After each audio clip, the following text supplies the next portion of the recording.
Lies have a way of sounding like loyalty when you're desperate to belong. For 2 years, silence felt safer than honesty, until the day the lies turned on me. Well, speaking up cost the friendship I fought so hard to keep, but in that moment, it finally felt like freedom. I never thought I would be the one to shatter.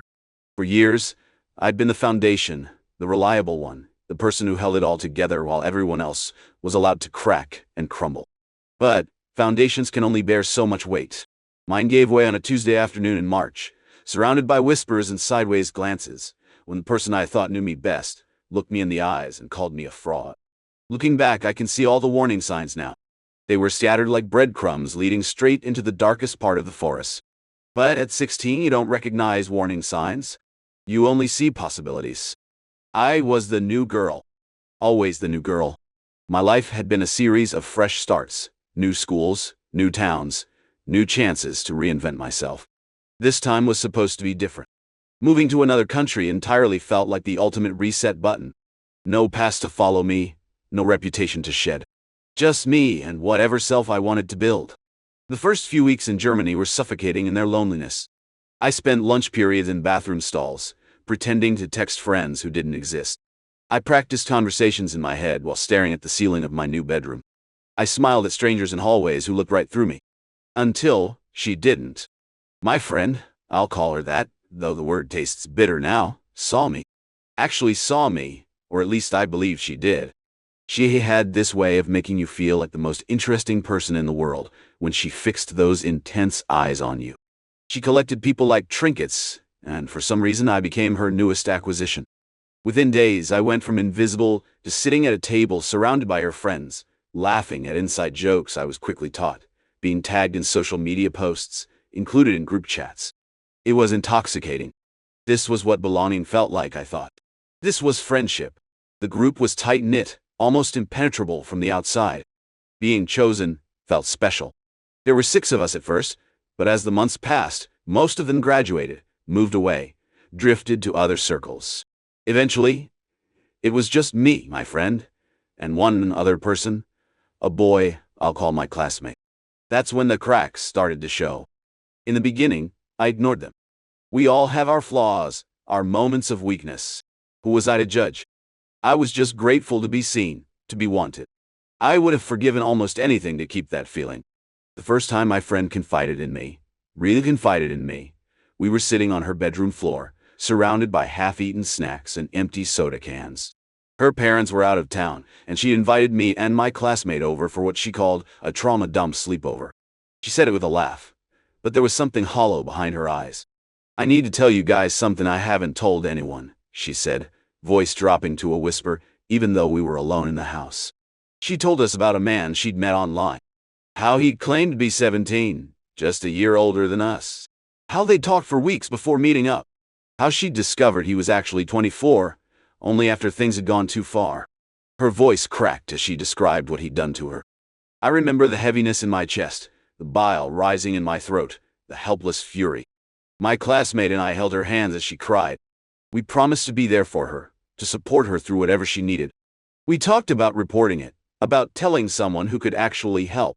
She begged us not to tell anyone else. This was her trauma, her story to tell when and if she was ready. We respected that. What kind of friends would we be if we didn't? 2 weeks later, I was at her house again. She was texting someone, giggling to herself. When I asked who it was, she turned her phone screen toward me. It was him. The same man. She was sending flirty messages, inside jokes. There was nothing in her demeanor that suggested fear or trauma. She scrolled through their conversation history, showing me how they'd been talking every day since the alleged assault. I began, confusion making my words stick in my throat. "Oh, that wasn't a big deal," she said with a shrug. I was just being dramatic that night. Something cold settled in my stomach. I didn't know what to say. Was I supposed to act like she hadn't told us something devastating? Was I supposed to ignore that she'd made us carry the weight of her trauma, only to dismiss it as drama? It wasn't the last story she would tell us. There were mental health diagnoses that changed weekly: depression, anxiety, ADHD, bipolar disorder. There were family tragedies that seemed to conveniently coincide with test dates or group project deadlines. There were conflicts with other friends who always seemed to be the villains in her narrative. I began to notice discrepancies, timelines that didn't add up, details that shifted with each retelling. But I pushed my doubts aside. What if I was wrong? What if she really was struggling, and my skepticism was just another betrayal she didn't deserve? The hardest thing to admit, even now, is how much I chose not to see.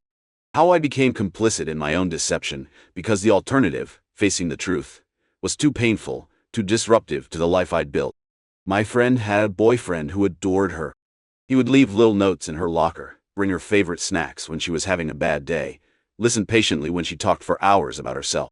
He looked at her like she hung the moon and stars. Behind his back, she collected other boys like trading cards.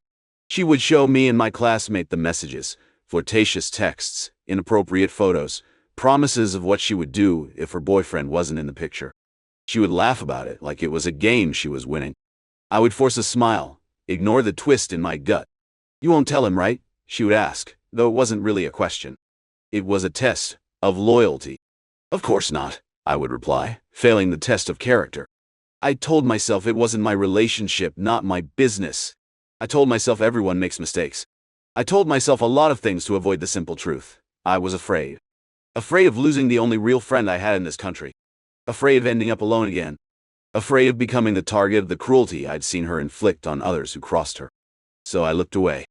I changed the subject. I pretended not to notice the red flags waving frantically in my peripheral vision. Things changed after winter break. My friend and my classmate had been fighting about something trivial that somehow escalated into weeks of cold silence and passive-aggressive social media posts. I tried to stay neutral, to be a friend to both without taking sides in a conflict I didn't fully understand. One night, she called me in tears. "I'm done with him," she said. "I don't want anything to do with him anymore." I listened as she listed all the ways he had wronged her, all the ways he had failed as a friend. Some of what she said aligned with what I'd observed. Some of it didn't. But it wasn't my place to contradict her experience. At least, that's what I told myself. "I understand," I said. "I won't bring him up around you." What I didn't say was that I wasn't going to cut him out of my life, just because she demanded it. He was my friend too. He'd been kind to me, supportive in ways she sometimes wasn't.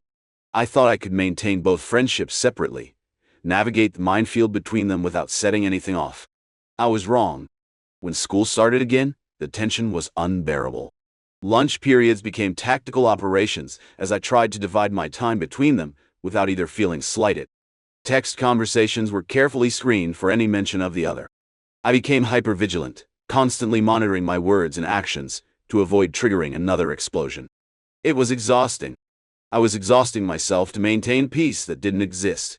Then came the religion class. We were supposed to be discussing morality and truth, which in retrospect seems darkly ironic. She turned to me suddenly, eyes narrowed, voice just loud enough for others to hear. "I know you've been talking about me behind my back," she said. The accusation hit me like a physical blow. I hadn't. In fact, I had been scrupulously careful not to discuss her with anyone, especially my classmate. I had been so determined to be loyal to both of them that I had tied myself in knots. "What are you talking about?" I asked, genuine confusion in my voice. "Don't play dumb." "He told me everything you said." Later, I would learn that this was a lie. My classmate had said nothing about me to her. It was a tactic, a way to drive a wedge between us, to test my loyalty once again. But in that moment, as classmates turned to stare, as whispers began to circulate, as my face burned with unearned shame, something inside me snapped. I'd like to say I was calm and collected when I finally confronted her. That I spoke with the measured clarity of someone who had carefully considered their words. But the truth is messier than that. Right there in the middle of religion class, surrounded by curious onlookers, I let loose every thought I'd been suppressing for months. My voice shook with anger and hurt, as I laid bare all the ways she had been the bad friend, not me. I told her about how I'd seen her messages making fun of my weight when she accidentally left her phone unlocked. About how she deliberately excluded me from group projects, then acted hurt when I worked with others. About how she rolled her eyes behind my back when others complimented me. About how she became cold and distant whenever I received attention she thought should be hers. And then I said the words I'd been swallowing for too long. "You're a liar. You lie about serious things, things people really struggle with, and you use those lies to manipulate everyone around you. I'm not going to be your emotional punching bag anymore." The classroom went silent. She stared at me, mouth slightly open, eyes wide with shock. For once, she had no clever comeback, no deflection, no counterattack. I had disrupted the script she was used to following. The teacher, sensing the tension, quickly redirected the class back to the lesson. But the damage, or perhaps the healing, was done. Something had shifted irreversibly between us. For the rest of the day, I felt strangely light, as if I'd put down a heavy backpack I'd been carrying for years. There was fear there too, underneath the relief. Fear of retaliation, of isolation, of having burned the only bridge I had in this foreign place. But stronger than the fear was a sense of finally being able to breathe. The peace lasted exactly 3 days. I should have known better than to think she would let me have the last word. It happened in biology class. She was sitting with a boy I barely knew, speaking loudly enough that I couldn't help but overhear. They were talking about loyalty and trust, pointed barbs thinly veiled as hypothetical scenarios. Then she looked directly at me and said, "Well, I guess she decided to trust the real liar. Right?" Something cold and hard settled in my chest. I had spent 2 years making myself smaller to fit into the space she allowed me. I had twisted myself into knots to avoid confrontation. I had swallowed truths until they made me sick. No more. I met her gaze steadily and said, "You do you, but I'm not about to get gaslit by your stupid lies like I did before." The explosion was immediate and spectacular. She shot up from her seat, face contorted with rage, and started screaming. Not arguing, not yelling, screaming. Incoherent accusations mixed with profanity, spittle flying from her lips, finger jabbing in my direction. The teacher had to physically step between us, guiding her out of the classroom as she continued to shout over her shoulder. The door closed behind them, leaving shocked silence in their wake. My hands were shaking, but not from fear. From adrenaline. From the strange, powerful feeling of standing my ground. Within hours, I discovered she had blocked me on every social media platform. My phone, once constantly buzzing with her messages, fell silent. Mutual acquaintances informed me she was spreading her version of events, casting herself as the victim of my betrayal. Some believed her. Some didn't. Most were simply tired of the drama. I found myself in an unexpected limbo, not quite ostracized, but not fully accepted either. People watched me carefully, as if waiting to see who I would become without her influence. I was asking myself the same question. In the weeks that followed, more truths came to light. Without her controlling the narrative, people began to share their own experiences. Stories emerged of similar manipulations, similar lies, similar betrayals. Each revelation was both vindicating and painful, confirmation that I hadn't imagined any of it, but also evidence of how thoroughly I had been deceived. Her boyfriend finally discovered the messages to other boys. The fallout was public and messy. He approached me one day after school, eyes red-rimmed, voice hoarse. "Did you know?" he asked. The question hung between us, heavy with implication. I could have lied to spare his feelings. I could have pretended ignorance to protect what remained of my social standing. But I was tired of lies, even well-intentioned ones. "Yes," I admitted. "I'm sorry. I should have told you." He nodded slowly, not with anger, but with a profound sadness that made my chest ache. "She said you would say that. That you were jealous and wanted to break us up. Do you believe that?" I asked. He was quiet for a long moment. "I don't know what to believe anymore." I understood that feeling all too well. The most surprising development came from my classmate. We started talking again, cautiously at first, then with growing openness. He showed me messages where she had tried to turn him against me, telling each of us conflicting stories about the other. We had been pawns in a game neither of us had realized we were playing. "Why do you think she does it?" I asked him one day as we sat on a park bench, piecing together the fragments of truth we each held. He considered the question carefully. "I think some people need drama to feel alive. Or maybe she doesn't know who she is unless she's playing a role. Maybe she's been lying so long she can't tell the difference anymore." His words stayed with me, a key turning in a lock. I began to see her not as a villain in my story, but as someone fighting her own battles in the only ways she knew how. It didn't excuse what she'd done, but it helped me understand it. Understanding brought with it the beginning of forgiveness, not for her sake, but for my own. Summer came, bringing with it the natural separation that school vacations create. Without daily classes forcing us into the same space, the intensity of the situation began to fade. I found myself thinking about her less and less, the sharp edges of anger and hurt gradually dulling with time. I directed my energy toward rebuilding. Not my relationship with her, that bridge was well and truly burned, but my sense of self. Who was I without her definition? What did I want, separate from her influence? What parts of me had been authentic, and what parts had I constructed to fit her expectations? I started small. I went back to books I had loved before I met her, music I had set aside, because it wasn't to her taste. I reached out to people I had kept at a distance because she didn't approve of them. I rediscovered old passions and explored new ones.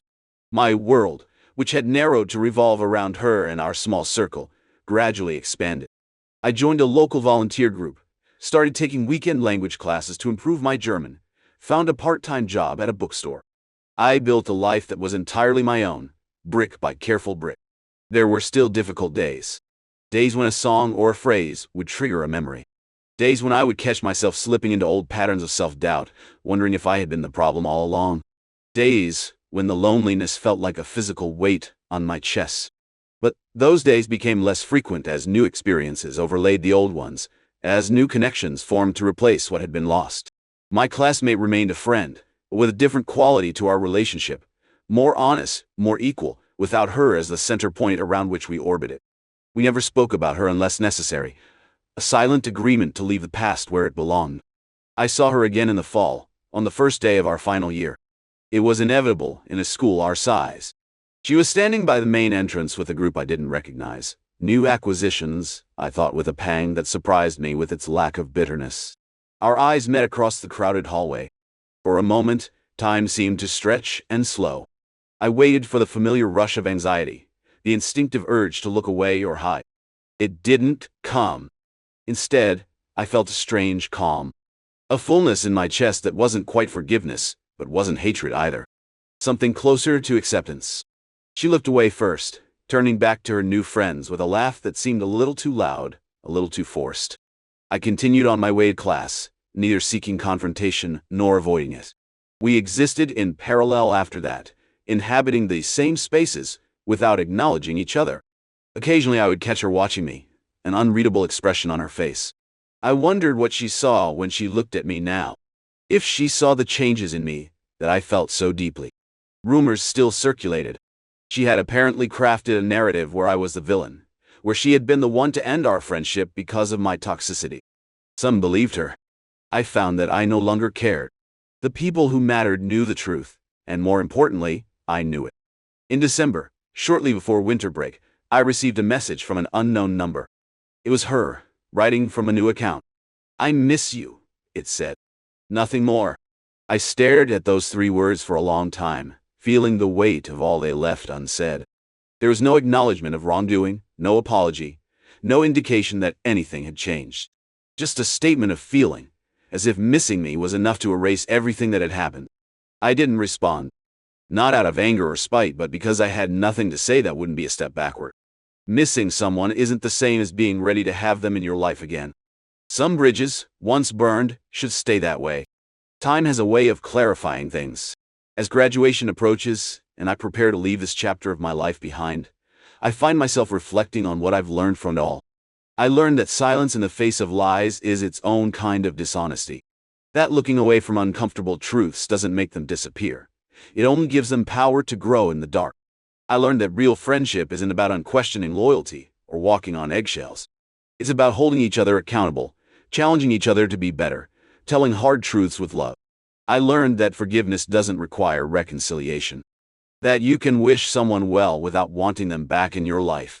That boundaries aren't punishment, they're protection. Most importantly, I learned about my own capacity for growth. How I could take a painful experience and use it as a catalyst for positive change. How I could reclaim my voice after years of muting it. There are still days when I second-guess myself, when I wonder if I could have handled things differently. If there was something I could have said or done that would have changed the outcome. But those thoughts come less frequently now, and when they do, I'm gentler with myself. The truth is, there was no perfect way to handle what happened. No script to follow that would have guaranteed a happy ending. All I could do was make the best decisions I could with the information I had at the time. And ultimately, I think I did. As for my former friend, I hope she's found whatever it is she's been looking for. I hope she's discovered that she doesn't need lies or manipulation to be worthy of love and attention. I hope she's learned the same lessons I have, though our paths to those lessons were very different. But that's her story to write now, separate from mine. My story continues beyond these pages, beyond this school, beyond this country even. I don't know exactly what the next chapter holds, but I know I'll be facing it as my authentic self, a self I fought hard to reclaim and continue to discover every day. And that, I've come to believe, is the greatest victory of all. Yesterday I packed up my room. 4 semesters of memories condensed into cardboard boxes and suitcases. My walls, once covered with photos, are now bare. Among the items I sorted through was a bracelet she gave me for my birthday during that first year. I held it in my palm, feeling its weight. For a moment, I considered throwing it away, this small physical reminder of everything that happened. Instead, I placed it in a box, labeled Keep. Not because I'll wear it again, but because it's part of my story. A reminder not of her betrayal, but of my resilience. I am not the same person who arrived here 2 years ago, afraid and desperate to belong. I am stronger now, more discerning, more comfortable in my own skin. I know what healthy friendship looks like, and I no longer fear being alone more than I fear losing myself. Tomorrow, I'll wake up and continue forward, carrying these lessons with me like stones in my pocket, not a burden, but a foundation. Smooth and solid beneath my fingers, a tactile reminder of how far I've come and what I'm no longer willing to accept. The truth, I've learned, may set you free, but first, it makes you really look at yourself. It asks hard questions. It demands growth, and sometimes it leads you away from people you thought would be in your life forever. That's okay. Not every relationship is meant to last a lifetime. Some are just chapters in our story. Important, formative chapters that shape us in profound ways before we turn the page. I'm ready now to turn the page, to see what awaits in the chapters yet unwritten. And for the first time in a long time, I'm not afraid of what I might find there.